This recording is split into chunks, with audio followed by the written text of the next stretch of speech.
উমর দরদিয়া সিরিয়ালের আগামী পর্বে বাড়ির পরিবেশটা সেদিন অদ্ভুত উত্তেজনায় ভরে উঠেছিল।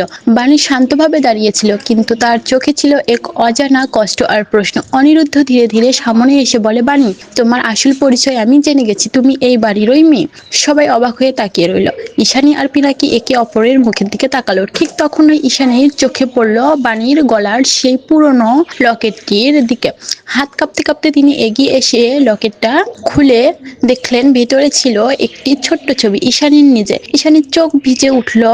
এই লকেটটা তো আমি আমার মেয়ের গলায় পরিয়ে দিয়েছিলাম। পিনাকি হতবাক হয়ে গেল। তাহলে বাণী আমাদের মেয়ে? অনিরুদ্ধ মাথা নেড়ে সব সত্যি জানালো। কিভাবে বাণী আর মৌরি একই হাসপাতালে জন্মেছিল, আর কিভাবে নয়নতারা শয়তানি করে বাণীকে দূরে ফেলে দিয়ে মৌরিকে এই বাড়িতে এনে দেয়। সত্যিটা শুনে ঈশানী আর নিজেকে ধরে রাখতে পারলো না। সে দৌড়ে গিয়ে বাণীকে বুকে জড়িয়ে ধরল। মা, এতদিন কোথায় ছিলে তুমি আমার? বাণীর চোখ দিয়ে অঝরে জল পড়তে লাগলো। এতদিনের অভিমান কষ্ট যেন এক মুহূর্তে গলে গেল।